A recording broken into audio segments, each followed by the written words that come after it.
Hai buat teman-teman yang udah ngikutin sampai di episode ini di halaman 15, jangan lupa subscribe ya, karena subscribe membantu aku untuk lebih semangat lagi untuk ngerekam video-video berikutnya.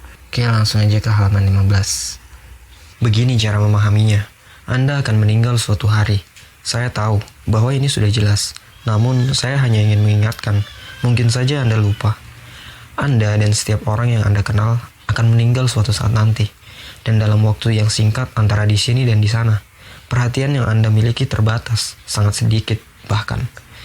Dan jika Anda mempedulikan setiap hal dan setiap orang tanpa pertimbangan atau pilihan yang matang, well, hidup Anda tentu akan kacau. Ada sebuah seni yang luhur untuk bersikap masa bodoh. Dan meskipun konsep ini terdengar konyol dan mungkin Anda menganggap saya brengsek, apa yang akan saya katakan di sini menggarisbawahi betapa pentingnya belajar memfokuskan dan memprioritaskan pikiran Anda secara efektif. Bagaimana memilih dengan teliti hal apa yang penting dan apa yang tidak penting untuk Anda, berdasarkan nilai pribadi yang terasa hingga tajam. Ini teramat sulit. Ini membutuhkan latihan dan kedisiplinan seumur hidup untuk mencapainya. Dan Anda akan sering gagal. Namun, ini mungkin perjuangan terlayak yang dapat dilakukan seseorang dalam hidupnya.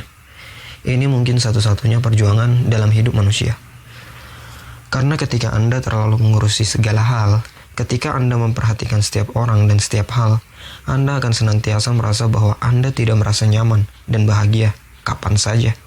Bahwa semuanya harusnya sama persis dengan apa yang Anda inginkan.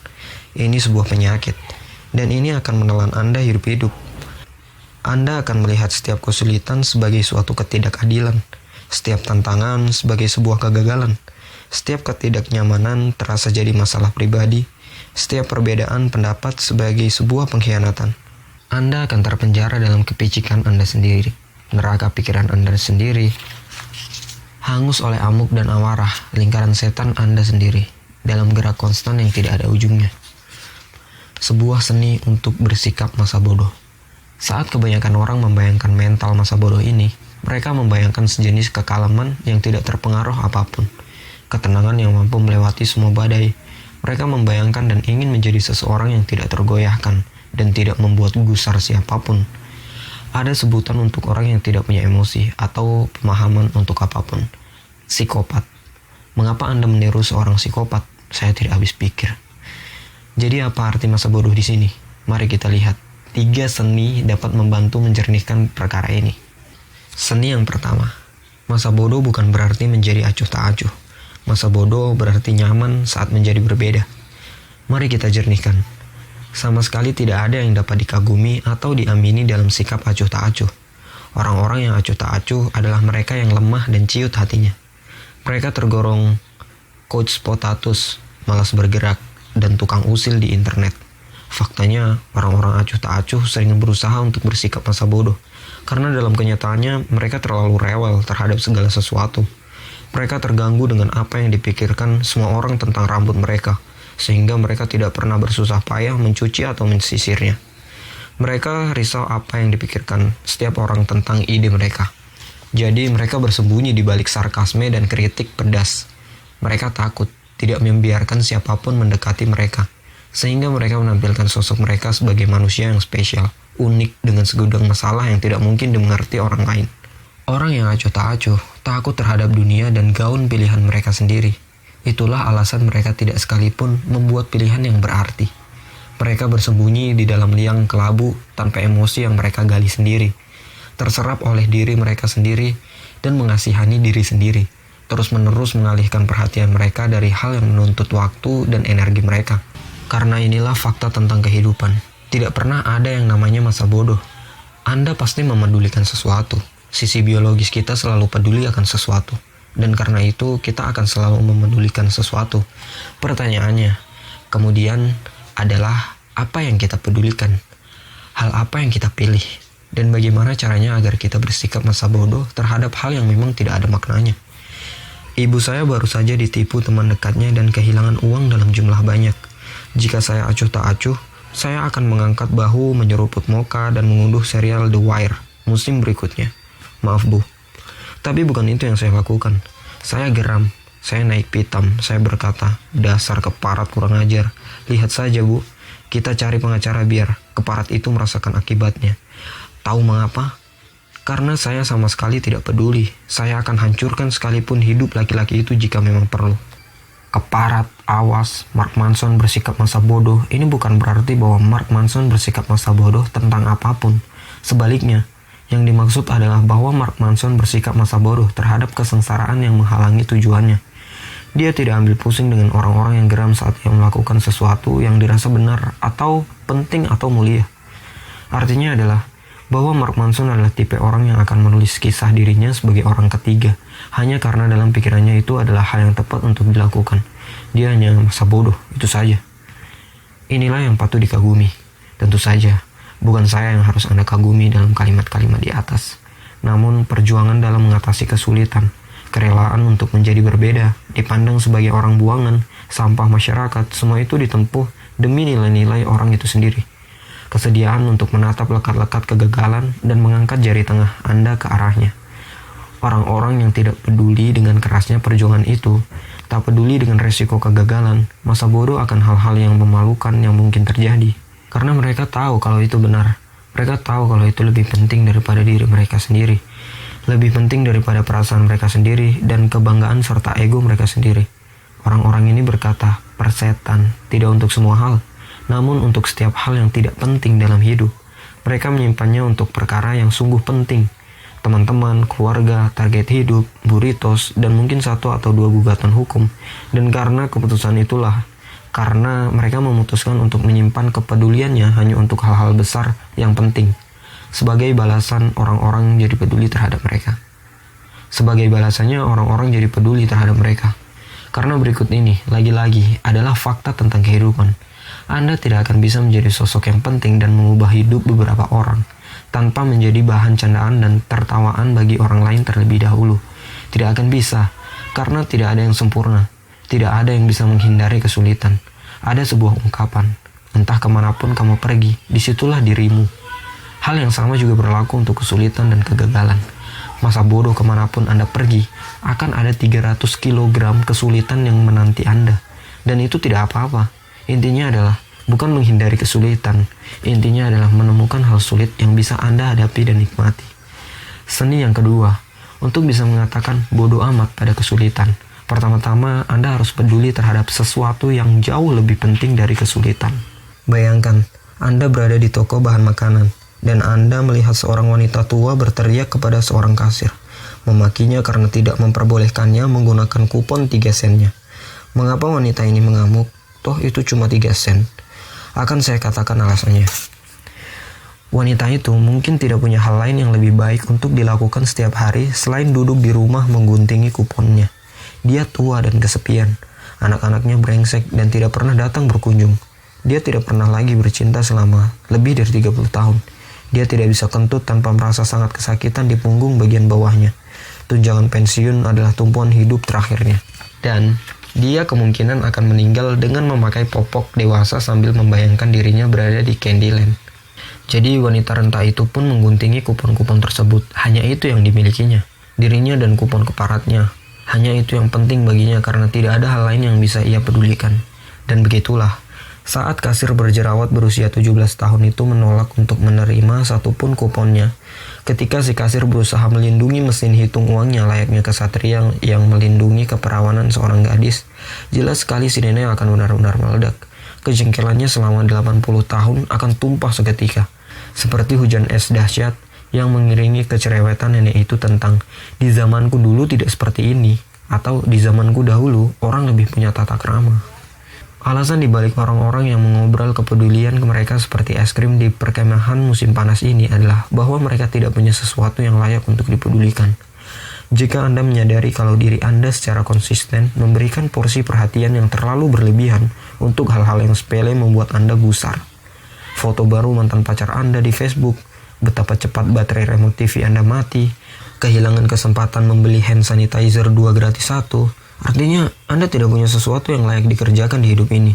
Dan itulah masalah Anda sesungguhnya. Bukan hand sanitizer, bukan remote TV. Saya pernah mendengar seorang seniman mengatakan bahwa ketika seseorang tidak memiliki masalah, pikiran secara otomatis akan menemukan cara untuk menciptakan suatu masalah.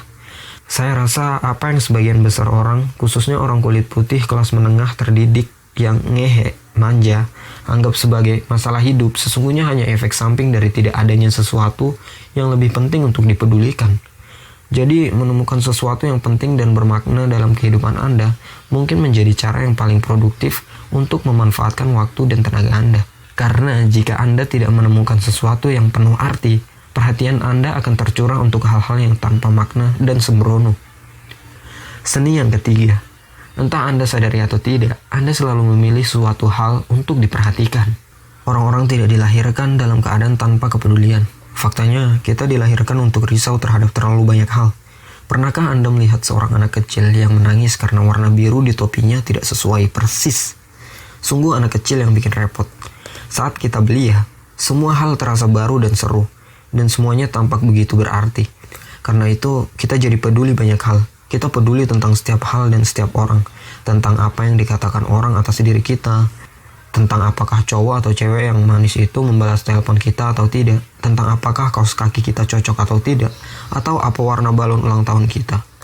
Ketika kita beranjak dewasa, didukung oleh banyak pengalaman, dan setelah menyadari bahwa banyak waktu terlewat begitu saja, kita mulai memperhatikan bahwa sebagian besar hal semacam ini hanya memiliki dampak yang kecil dalam hidup kita. Orang-orang yang komentarnya sangat kita risaukan sebelumnya tidak lagi terhitung di dalam kehidupan kita. Penolakan-penolakan yang menyakitkan yang pernah kita rasakan telah memberi andil yang sangat baik. Kita jadi tahu betapa kecilnya perhatian yang diberikan oleh orang lain pada detail-detail superficial tentang diri kita. Dan kita pun akhirnya memilih untuk tidak lagi menanggapi mereka terlalu serius. Intinya, kita menjadi semakin selektif terhadap perhatian yang rela kita berikan. Inilah sesuatu yang kita sebut kedewasaan. Ini bagus, sebaiknya Anda mencobanya suatu kali. Kedewasaan muncul ketika seseorang belajar untuk peduli hanya pada sesuatu yang sangat berharga. Seperti yang dikatakan Bung Moreland kepada rekannya detektif McNulty dalam The Wire, yang sialnya masih belum selesai saya unduh. Itulah yang Anda dapatkan jika mencurahkan perhatian pada saatnya. Lalu seiring pertambahan usia dan memasuki paruh baya, perubahan lain mulai terjadi. Energi kita mulai menurun, identitas kita pun mulai menguat. Kita tahu siapa kita, dan kita menerimanya sepenuh hati. Termasuk bagian-bagian yang sama sekali tidak membanggakan. Dan anehnya, ini membuat kita merasa merdeka. Kita tidak lagi perlu peduli terhadap setiap hal. Hidup berjalan apa adanya. Kita menerimanya, entah baik atau buruk. Kita menerima bahwa kita tidak akan pernah menyembuhkan kanker, atau pergi ke bulan, atau merasakan puting Jennifer Aniston. Dan itu tidak masalah. Hidup terus berjalan. Jadi sekarang ini kita bisa menyisihkan perhatian kita yang semakin berkurang untuk hal yang benar-benar layak dalam kehidupan kita. Keluarga kita, teman-teman terbaik kita, ayunan golf kita. Dan herannya, hal-hal itu sudah cukup membahagiakan. Penyederhanaan ini sesungguhnya membuat kita senantiasa merasa sangat bahagia. Dan kita mulai berpikir, mungkin apa yang dikatakan Bukowski, pecandu alkohol yang gila itu memang benar adanya. Jangan berusaha. Jadi Mark, ngomong-ngomong apa inti buku ini?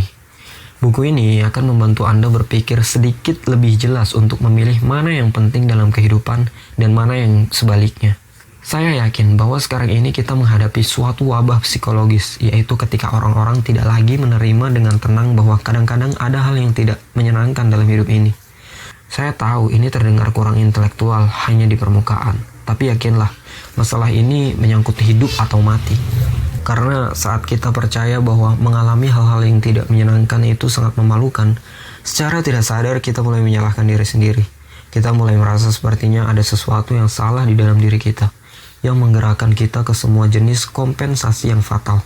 Seperti membeli 40 pasang sepatu atau menenggak Xanax, obat penghilang rasa sakit, dengan vodka Kaiser, cairan yang diminum setelah vodka, di suatu malam Rabu, atau menembaki bus sekolah yang penuh dengan anak-anak.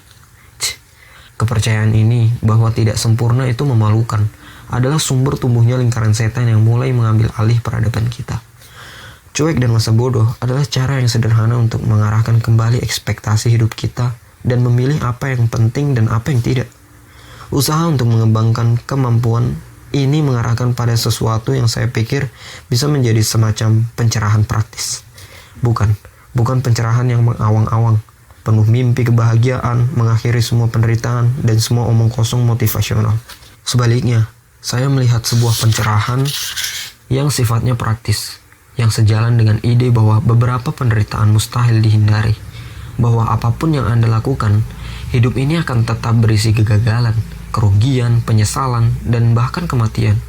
Karena begitu, Anda nyaman dengan semua tahi yang dilemparkan oleh kehidupan pada Anda. Percayalah, akan ada sangat banyak. Anda akan menjadi tak terkalahkan pada level spiritual yang paling dasar. Apalagi satu-satunya cara untuk mengatasi kepedihan yang timbul adalah pertama-tama belajar bagaimana menanggung semua itu.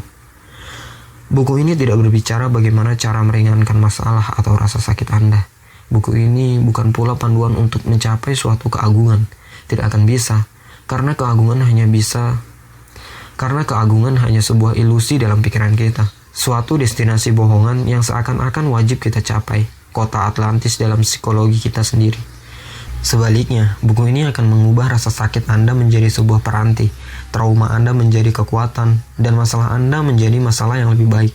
Ini baru gerak yang sesungguhnya.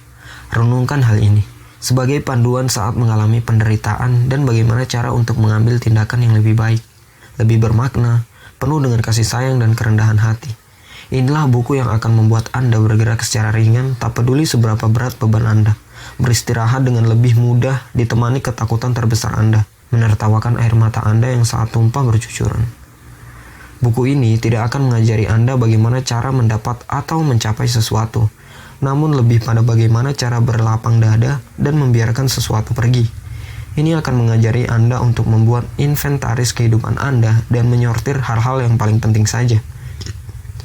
Ini juga akan mengajari Anda untuk memejamkan mata dan percaya bahwa Anda bisa menjatuhkan diri ke belakang dan tetap baik-baik saja. Ini akan mengajari Anda untuk peduli lebih sedikit. Ini akan mengajari Anda untuk jangan berusaha. Oke teman-teman, sampai halaman 25 aja dulu ya. Soalnya suaraku udah mulai habis. Sampai ketemu di halaman 25 dan seterusnya. Jangan lupa subscribe ya. Dan juga komentar di bawah tentang suaraku, intonasi, dan segalanya. Udah mulai habis nih. Yaudah, dah.